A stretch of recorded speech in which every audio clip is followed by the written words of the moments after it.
Well, first of all, what kind of mythical powers does a Sun Devil have? We got to consider that. No! Terrell! Run the road again! Hey guys! Hey! I'm having a press conference, okay? Their fat little girlfriends have some obvious advantages. For one thing, their fat little girlfriends are telling them what they want to hear. It's Division I football! Here, murals! All right, and welcome back to the Hoppy Huddle podcast. I'm Jake, that's Ed, and today we are doing Week 5 It's Week 5 already? I can't believe it. Now, for those who are joining us in the chat, Jake did wear his Colorado t-shirt on the reaction show. So just so we're clear, He did wear it. He did wear it. And yes, I went 3-5 last week in my picks. It was not a good. I had a couple of bad beats there. LSU, I'm never picking you again. You're 0-4 against the spread this year. You stink, LSU. Not going to do it again. So, anyway, in USC, man, I had that one in the bag. Come on, you killed me. Yeah.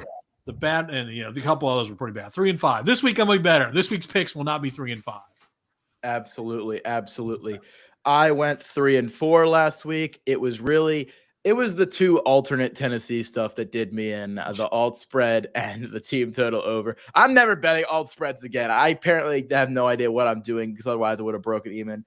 I am now 10 for 15 for the year. So maybe fade Hoppy is the right move. Maybe fading Jake is the right move. But if that's the case, you should still follow in case you want to fade the picks. But I feel like I'm feeling like I'm gonna break even real soon. This week we got some winners. We're ready this week. Yeah, I got right. 6 picks. So before we get to the picks, I know you want to talk about it. Let's go. We have to mention it. It's the biggest story in college football right now. UNLV starting quarterback Matthew Sluka has announced he is redshirting the rest of the season. And as well, on top of that, even more recently, starting UNLV running back has announced that he's entered the transfer portal and is redshirting as well.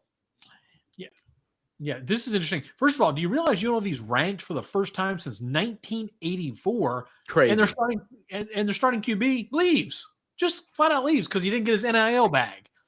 I listened to a lot of podcasts today on this while I was working and driving and stuff.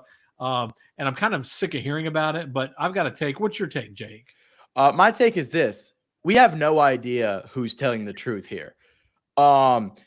If Sluka's telling the truth, if they promised him $100K and they didn't deliver, then I don't blame him for doing what he's doing, because $100K is a lot of money. And if that's what he was promised to go there and they just flat out bailed and said, no, we're not paying you, you're only getting $3,000. Like, that's understandable. That's an understandable reaction. He's only got 1 year eligibility left. That's huge for him. On the flip side, there are a couple other scenarios besides he's telling the truth that we have to consider. One is that it wasn't written down anywhere. And of course it wasn't written down. Yeah. If it was written down, we wouldn't be dealing with it. We wouldn't have all this stuff going back and Number forth. two, another scenario is he apparently he recognized his value and wants to try his luck in the transfer portal, making possibly more money next year. He has no value. You can't throw the ball. He's three. Another team who, my camera seems to have gone out. We lost Jake. See, he can't even make point 3. So that's so weird. Why is it doing that? Yeah, you're losing some video quality. Well, while Jake's struggling there. Well, I guess the audio is still working. So audio is working. Audio is working. Well, so I hear you, Jake, and I hear what you're saying. Clearly, they didn't have anything written down. In UNLV, I heard Bud Elliott on the Cover 3 today. I think it was Bud Elliott talk about the Cover 3 podcast, which if you're a football fan, you really should, college football fan, you should definitely listen to the Cover 3. Bud made the comment, or maybe it was Tom Fernelli. One of them said, listen, if this guy was good enough, they would have just paid him the more money. I mean, they would have found money for him because UNLV's having a great season. Obviously, they don't think he's worth it and then let him go.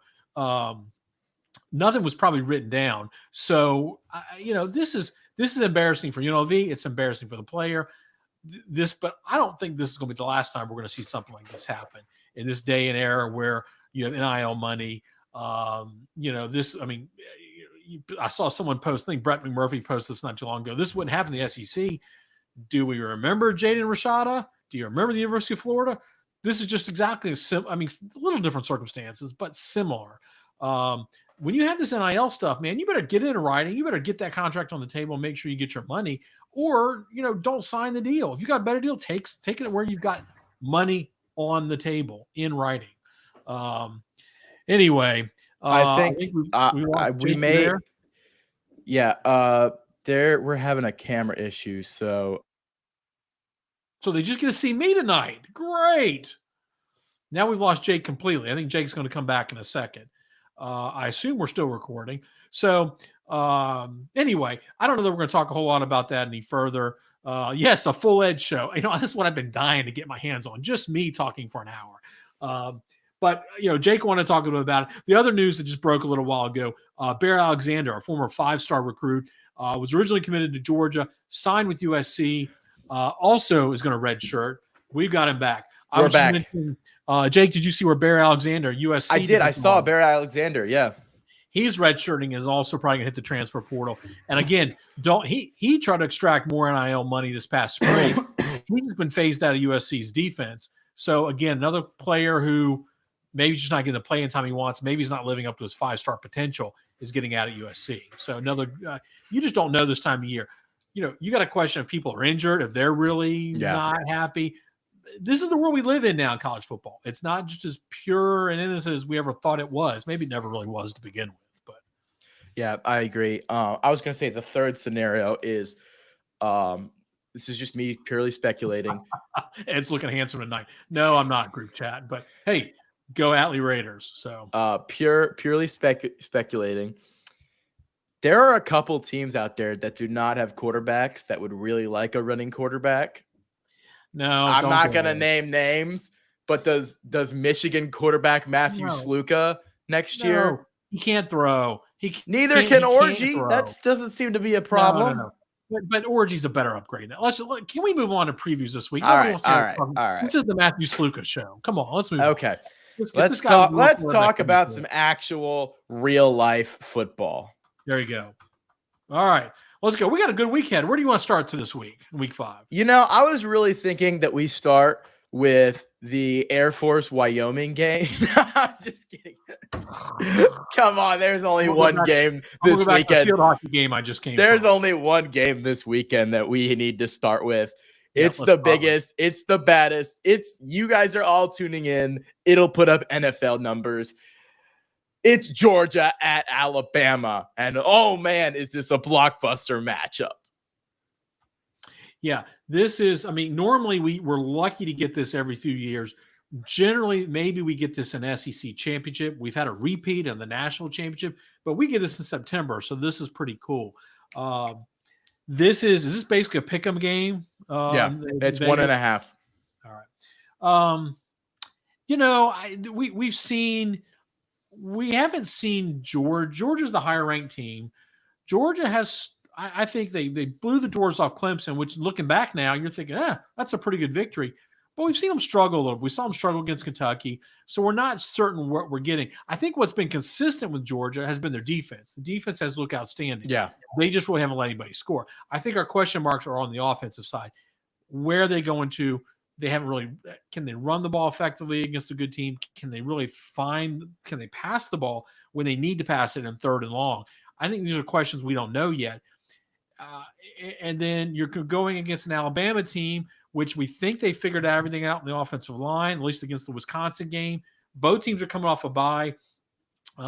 Hey, by the way, did you know Ryan Williams is only 17 years old? Yeah, I somebody told me that Ryan Williams should be in high school right now. That's at least what I've heard. Like he should be at homecoming. He's only 17? Alabama seemed to have figured out last game. I think they figured out the offensive line. They looked much better offensively. And defensively really wasn't the issue we were too worried about, except maybe the secondary. And I don't think Georgia's going to be the team that's really going to test them a whole lot in secondary. Who knows?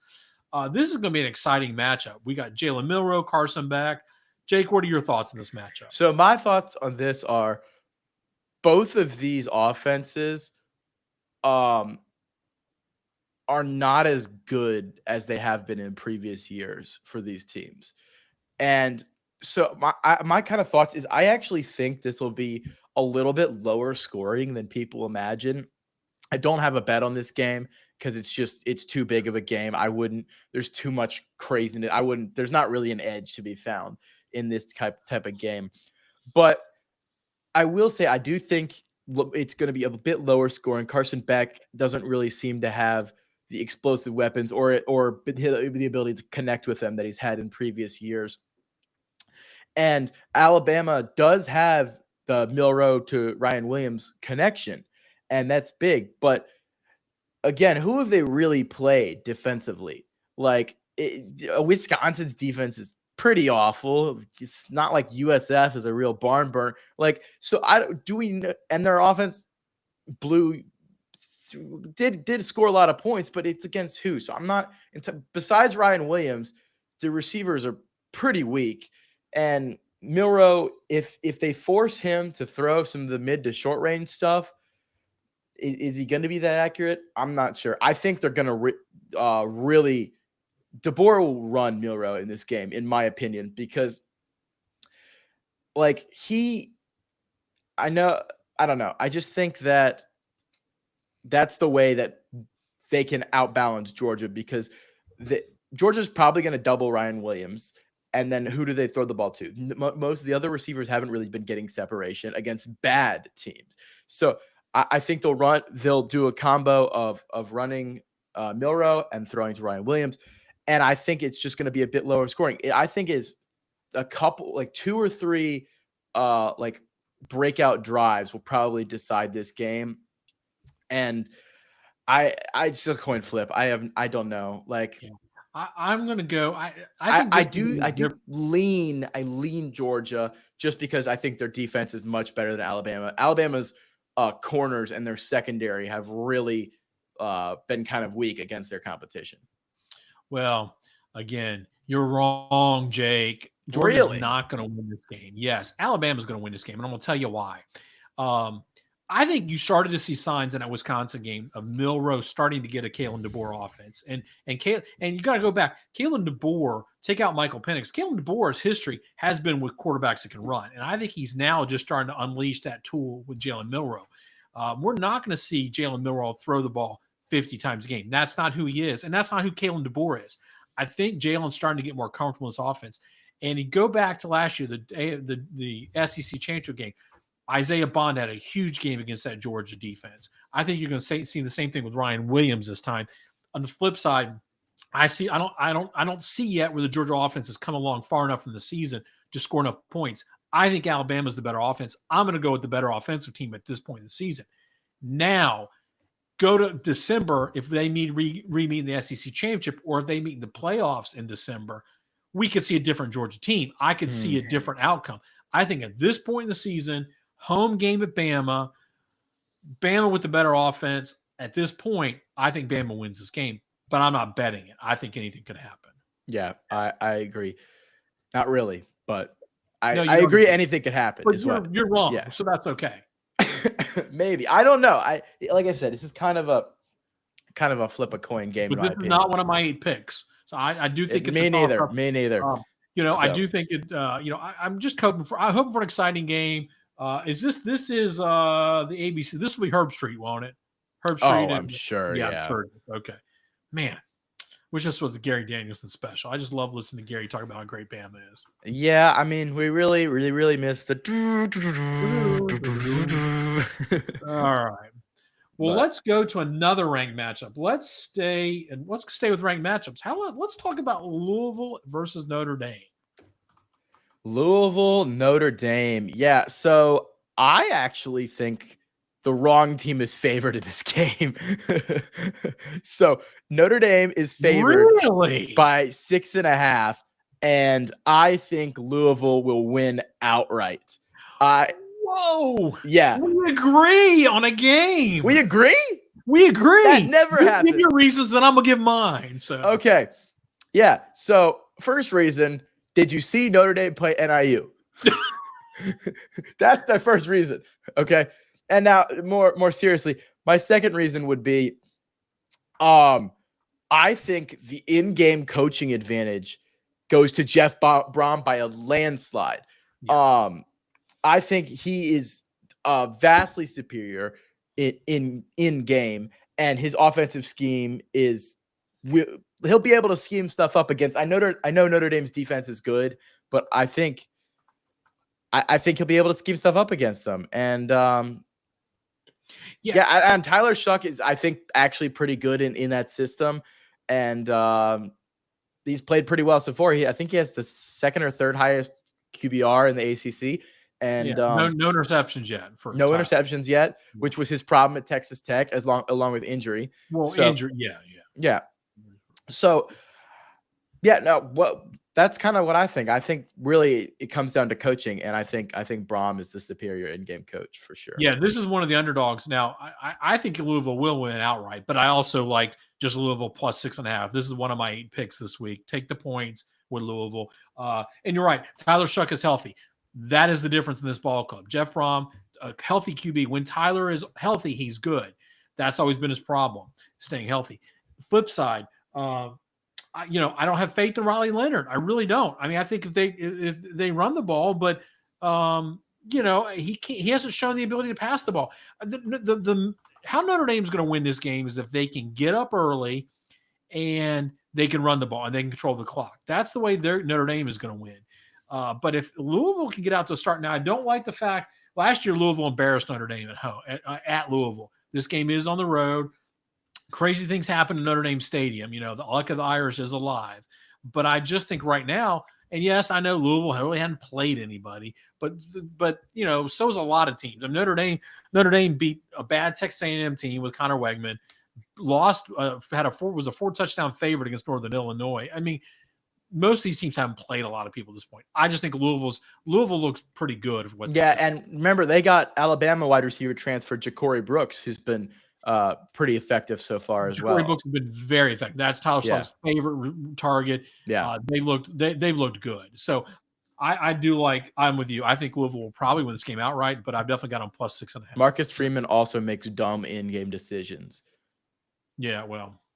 I mean, not quite Mario level, although Mario seems to have fixed that some this year. But he makes befuddling in-game decisions. Yeah, absolutely. And that doesn't help him, and their offense seems to be going nowhere. So, lock it up. My lock, Louisville plus 6.5. Yeah, Louisville 6.5. I'm with you. All right, Jake. We can't agree on too many games here. This is really hurt my mojo. So. This would be weird. Yeah. Okay. Well, we got a couple other ranked matchups. You want to stick with some of the ranked matchups? Yeah, I think. Do you want to go to Illinois, Penn State?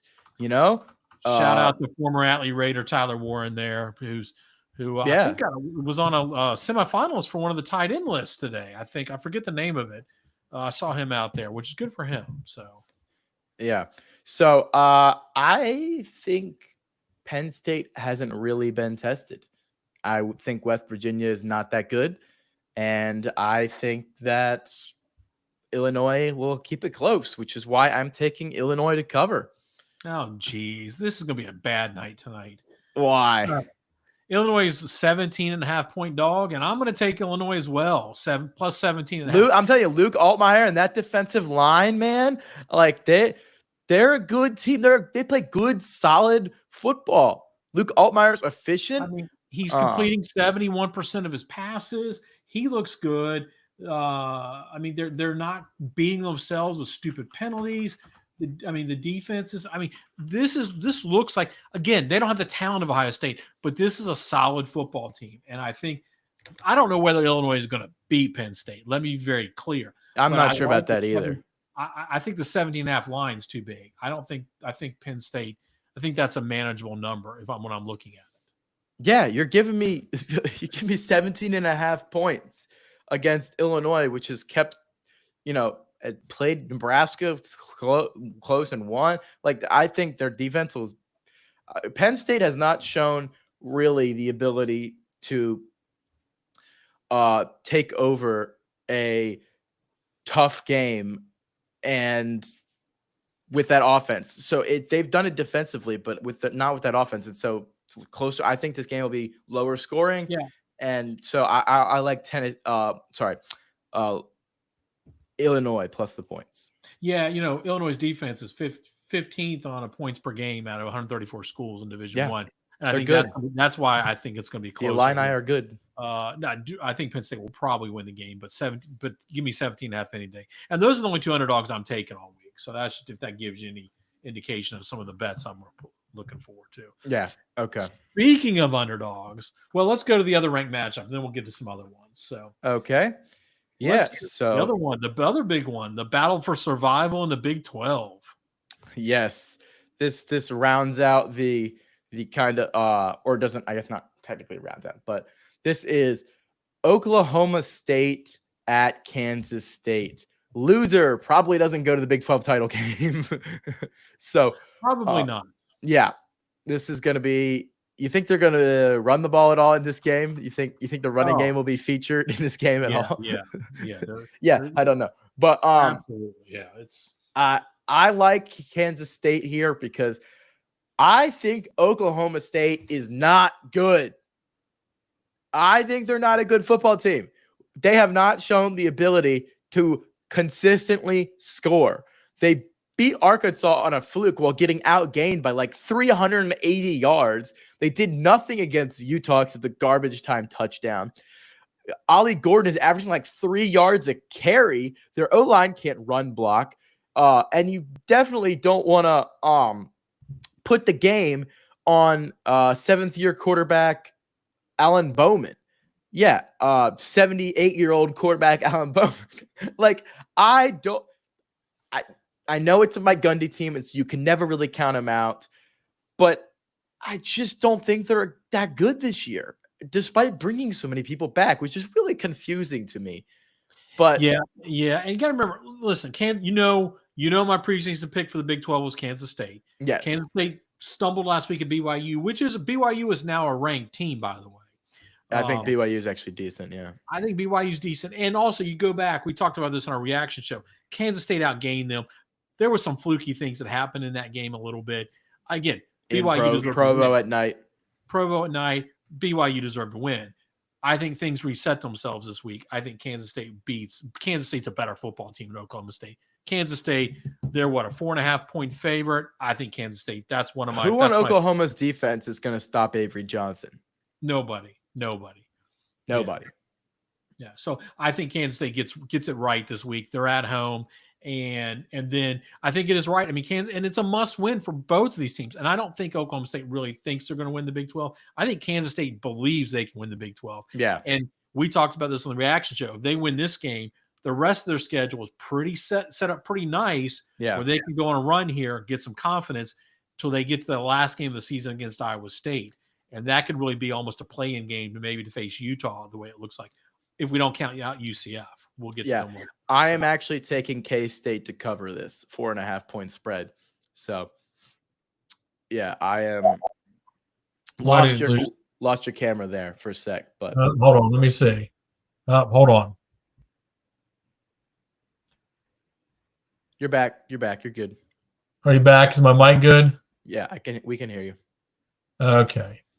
Heaven forbid I actually touch the desk just remotely and all these cords come undone. Yeah. So I'm taking Kansas State to cover. I think they'll beat Oklahoma State by more than 4.5 points, and that is why I'm taking them to cover.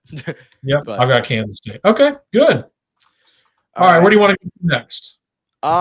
So I want to talk about where is it? Hold on. Well, I had it. Where do you want to go? Well, let's talk about.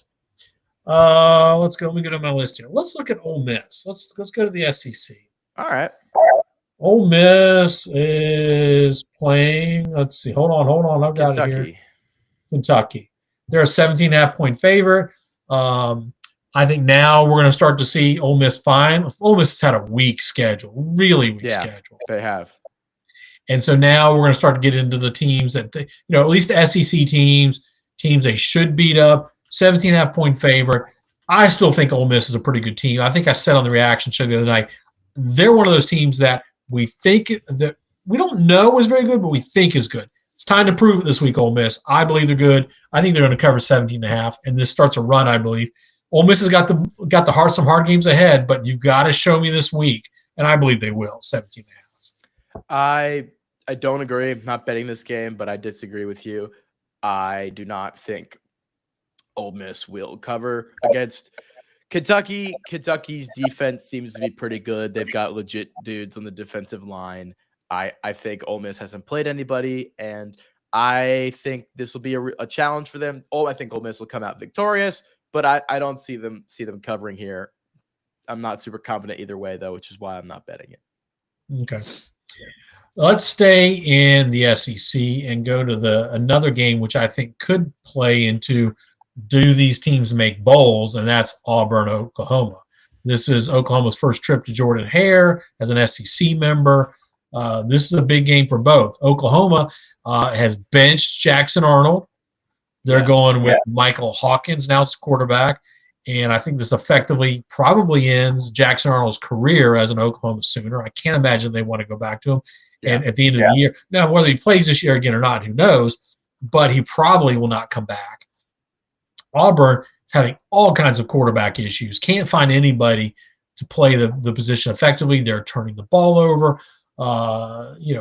Hugh Freeze is calling them out on his post-game press conference. It's just kind of gotten ugly down there real quickly. Jake, what do you think about this game? I think there's no way Hugh Freeze could ever have culture problems in his program. Come on, Auburn. You know what you were getting when you hired Hugh Freeze. Don't act surprised now that you're getting it, okay? Anyway,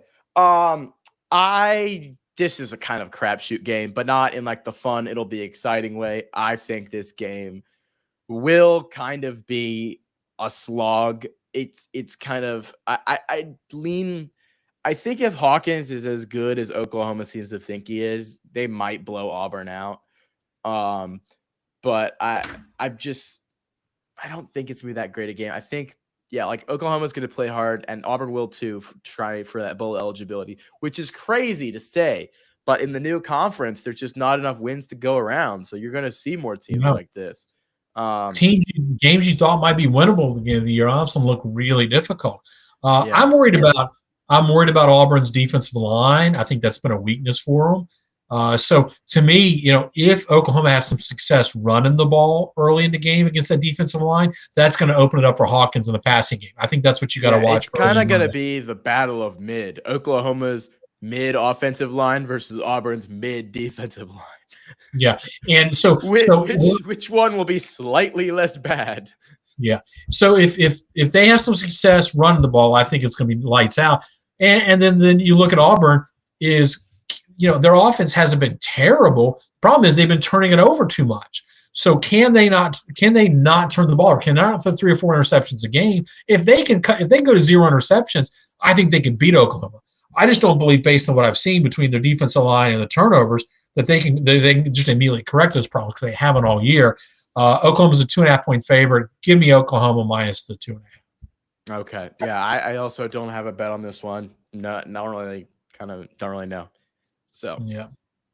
Let's go to Washington at Rutgers, a conference game. Crazy. Which is nuts to think about. Washington travels the entire length of the country to play a conference game, which is insane. And then I think Rutgers is a good football team, and I think Washington is not that good a football team. So I am taking Rutgers minus 2.5. I think Washington will be, that's 4 hours of jet lag. That's not nothing. So I think that's a lot of traveling to keep in mind. I think Rutgers is good on the lines of scrimmage, is a good running game, and I think they're going to beat Washington pretty handily. I don't like Washington's defense that much. I don't think they're that fantastic, and I don't know. I think Jed Fish will get it turned around there, but Washington doesn't seem to be very good this year, in my opinion.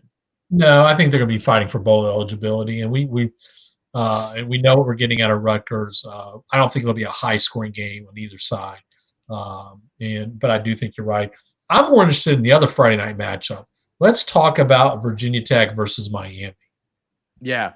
What we thought going into the year was going to be a marquee matchup on a Friday night is now like, so is Miami winning by 20 or 30? Yeah. Virginia Tech has drastically underperformed this year. Brent Key maybe starting to feel a little pressure at the job. Brent Pry, not Brent Key. Oh, Brent Key, right. Brent Key's at Georgia Tech. Brent Pry. Sorry. Too many Brents in the ACC. Coastal. I mean, not Coastal. It's not the Coastal, but you know what I mean. Too many Brents in the ACC. And we got Brent Brennan also is coaching. There's too many Brents. But yeah, Miami is a machine right now, and I don't think anyone on Virginia Tech is stopping them. Virginia Tech doesn't have dudes. Like, they've historically been more talented than most of the ACC teams they play against. That's not really the case anymore. They've kind of returned to par with a lot of the ACC teams. They're not full of 4-stars like they used to be. So I don't think Kyron Drones can't throw the ball. He couldn't at Baylor. He can at Virginia Tech. I remember watching him in spring game, and I was like, dang, this guy cannot throw the ball. So, yeah, I think Miami probably just kills Virginia Tech. Listen, Virginia Tech, people say Virginia Tech has underperformed expectations. They haven't underperformed my expectations. Mine neither. The media expectations. Go back to our podcast early on, the AC preview. I told you, just because they had a lot of returning starters doesn't mean they're any good. They beat up on a lot of weak teams last year to get those expectations, and they lost to all the good teams last year. This team was overrated at the beginning of the season to start with by the media. I told you they weren't good. They have recruited well. This is completely in line with what I expected. And so this does not shock me. They don't have the talent level they did. Their lunch pail defense looks more like a lunch of bowl defense. Okay. All right. So now here's my concern. And I'm going to take Miami minus 17.5. Okay. And now I can't bet that in Virginia. I wish I bet that when I was up at Michigan last week. Here's my only concern. And I say this, and I don't think it's going to happen. This has got typical Miami. Hey, it's a Friday night. We've been blowing teams out. We're not going to take anything seriously written all over it. And maybe the game's a little bit closer just because Miami just doesn't care or just doesn't. Now, I'm thinking this is a different Miami team, and I think we will, if we really want to take Miami seriously, they should destroy this team. Okay? And this is a perfect example. This does have Miami choking written old Miami or keeping it close going into the fourth, and it should be. There's no reason this game should be close with the talent level. I mean, the disparity on first of all, Virginia Tech's offensive line against Miami's defensive line is a complete mismatch. They can't stop anybody on that Virginia Tech offensive line. That's why Kyron Drones is not. And so, and Miami is one of the best defensive lines. They have SEC level players on that line. Yeah. So again, if Miami takes it seriously, this should be over easily. So we'll see what happens. I don't expect much of a game, but there's also I'm gonna get worried if I turn this on in the third quarter and see Miami, struggling, because that means to me they're not taking it seriously. Yeah, that makes sense. That makes sense. Lunchable defense. Yeah. No. I want to go to. You want to go to Ball State JMU. Ball State JMU. Sure, let's talk Ball State JMU. Can you score 71 Ball State? That's what I want to know. JMU will murder you. Yes, JMU's going to kill you. That's my Ball State JMU take. JMU will 71. You score 71. I don't know. Yeah. Good luck with that. I'm going to turn to a game that will be just as entertaining as Ball State JMU, but I'm going to bet it, and that is Mississippi State at Texas. No. Oh. Shocker, do we get Texas any back, or do we get Quinn Ewers? Do we know yet? I don't care. Texas minus 38.5 is hitting. Yes. And Blake Shapen's out for the season. You could put the line at minus 45, and I might consider it. Like, Mississippi State is a horrible team. They got toasted by a MAC school, for goodness sake. Texas is the best team in the country. How is this line only 38.5? What are we missing on that? Is Texas just, are they sitting all their players? Is that like, I don't know. The only way I could see this not hit is if Texas just take this as an off week. But I don't think they would. Florida. Yeah, I don't think they would because it's a conference game. So yeah. I don't know. Texas minus 38.5. It's gonna be a sweater, but I think it'll hit. And I don't think it matters who's playing quarterback there. I think Texas has got two quarterbacks that are better than almost anybody else in the country has at quarterback. Whoa! Almost anybody else? Yeah. Quinn Ewers and Arch Manning. You would take one of the two of them over everybody except maybe three teams, right? Cam Ward, you'll take over them. Maybe over Quinn Ewers. Let me do my quick thinking here. Yeah. Maybe Miller Moss, I think you take who else? Carson Beck hasn't looked that good. Like Klubnik hasn't looked that good. I really think they got right. I think they got two out of the top 6 quarterbacks in the country. Maybe you're right. You're right. Well, so I don't think it matters. I don't think it matters who's QB in this game. I wasn't making that on one of my picks, but I still made bet that on my own. Did I convince you? You convinced me now. Be careful. It's dangerous tailing me recently. Yes. Yeah. I don't know. You're right. I like my money. So, all right, let's go back to our favorite Big Ten team, Michigan. They're back at home against Minnesota, 9.5-point favorites. After what I saw last weekend, I think they're not even going to throw the ball once, and they'll probably should cover the 9.5. Minnesota, I don't think can hang with them.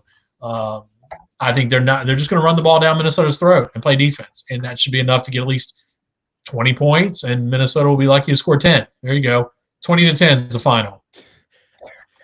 So is this the last year PJ Fleck's going to be rowing the Minnesota boat? I think so. I think it could be. I think they may pull the trigger this year. Unless that's kind of something I've been looking is like Minnesota's been bad this year. And it kind of hasn't got a lot of attention because they're Minnesota. And I like PJ Fleck. I like his shtick. He's Midwest Dabo Sweeney, in my opinion, but without the titles and without the recruiting. Row the boat, rah rah. Yeah. He's gonna be, rowing his retirement bass boat down in Lake Michigan pretty soon here. So I don't know. I don't have a take on that game. You could be calling that Fox 7:30 p.m. game on next year. Him Mark and, no.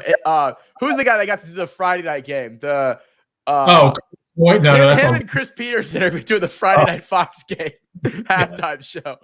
Exactly. That was funny. I saw Chris Peterson. I was like, "Yo, what the heck is Chris Peterson doing here?" Yeah, he's the halftime show. So yeah.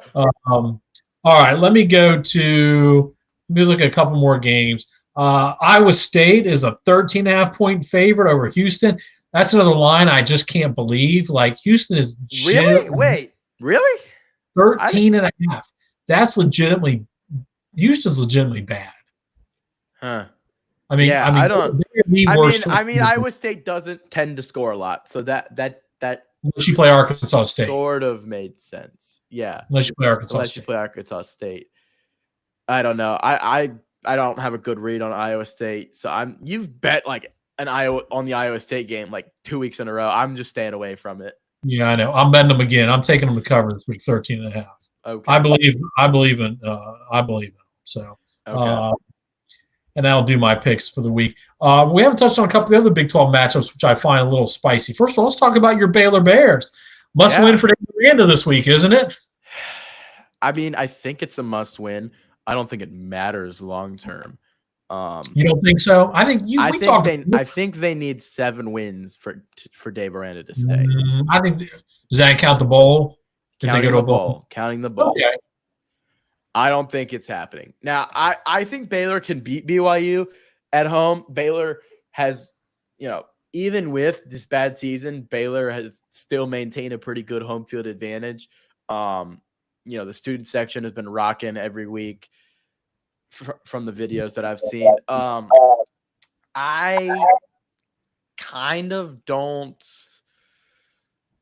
I don't know. I'm kind of nervous about this game because BYU's defense has been pretty good the last couple of weeks. They got the Jewish quarterback of BYU, BYU as they're calling him. I don't know. I'm not picking this game. I hope Baylor wins. Makes me I'm not nervous, picking it either. I'm a little concerned about it. I stayed away from the line. And then we get the other Big 12 matchup, which I find just interesting. Coach Prime goes down to the Magic Kingdom, to the bounce house to see UCF. This is going to be just a nutty game. If you want to watch just a nutty game of football, Gus Malzahn's going to call like a fake punt, and then Travis Hunter is going to intercept it. And then the next play, Shador's going to get sacked for 30-yard loss. Like, this is going to be a nutty, just a crazy game. Like, expect the unexpected type game. I will be dialed into this game from wherever we are on the road this weekend. And you oh yeah, we're going to be on the road this weekend too. We didn't tell our viewers that. We're going to go hit the road again. Hoppy Huddle's got to go see the real games in action. We will be going to a college football game. Stay tuned on the Instagram for another video. Maybe we'll have good enough cell service to do a live this time. Yeah, Instagram live. So we'll see. UCF is surprisingly just still lingering around in the Big 12, and I mean, they're pretty good. I still have little concerns about their ability to throw the ball in coming from behind, but they certainly seem around. They're 3-0. I know they're 3-0, and maybe they're going to create some havoc in the Big 12 this year. I think they're a Big 12 contender. I think they are. And we don't know what Cam Rising is going to do. We never know when he's going to show up and play. If Cam Rising is still alive and has not been replaced by an alien clone, and he exists, then great. But if not, I see no reason why UCF couldn't win the Big 12. No. That means they could be competing for a playoff spot. So that'll be interesting. UCF could finally get into that playoff they always wanted, just to see Boise State or Wazoo also get in. Yeah. I'm not going to bet that one though. The other one, Indiana will continue moving forward this week with another victory. We're going to see that.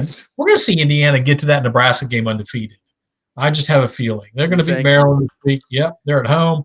The fighting JMU Duke Hoosiers are going to win another game this week. Yeah, I tend to agree with you there. Coach Sig is a genius, and so I debated taking Indiana to cover, but I wasn't feeling it. So. So I don't know. I don't have a whole lot else on this week. I think next week in our preview show, I think we need to spend a little time kind of breaking down the first month of the season, talking about our winners, losers. I agree. We're going to be at that. We're going to be at the 1/3 mark at that point. Kind of hard to see. I do have one more bet. Actually. Okay, I'm done with my bets. I have one more bet, and it is Nebraska minus 10.5 at Purdue. I think Purdue is genuinely a G5 level team. They're awful. I think Nebraska will be looking to bounce back after that loss to Illinois. Raiola will be able to dice that secondary apart. Purdue's defense is bad. Like that Notre Dame offense was not any good against NIU, and they torched Purdue. Raiola. So Patrick Apartments is going to do better this week. Yes. Patrick Mahomes and Apartments.com will destroy that Purdue defense, and 10.5 is too small of a line for me. So I take Nebraska minus 10.5. Okay. All right. So we hope we track better this week. I've got 8 picks out there, and I got 6. We'll see how they go. And then we will put some out on the socials where we're going to be. And I think we go back to we do our normal reactions. So Sunday night. I think we can go back to a normal time. I think so too. Oh, You gosh. guys can probably tell my throat's a little sore, so it's just you gotta bear with me. Yeah, we're kind of a little short tonight. Give Jake a little bit of extra time, but we appreciate you all in the chat. Always good to talk a little Ball State, and UVA is off this week, so we can't mock Tony Elliott this week for the team's performance. Hey, Yes. Congratulations to the win over Coastal. Boston College, I think, is coming up next week. Virginia is not going to lose this week. I can almost guarantee it. And the same with Florida. So, and you don't know what's in the Solo Cup, but oh, by the way, can that guy on Twitter for FSU Twitter please do what he's supposed to do, because now a hurricane's headed to Tallahassee, and all kinds of Dude, bad he's things are cursed happening. He's cursed Tallahassee. He is cursed. And if y'all in the chat got any questions, just throw them in there. But yeah, so all right, Jake. Well, good. All right. Well, Hoppy Huddle, I think we're good for the night. Jake, anything else? No, that's it. All right. Well, good. Hey guys, well, make sure to follow on all the socials. You know where the links are. Like and subscribe, and share and comment, and do all the things to get engagement. So thank you guys so much for watching, and have a great night. Good night, Atlee.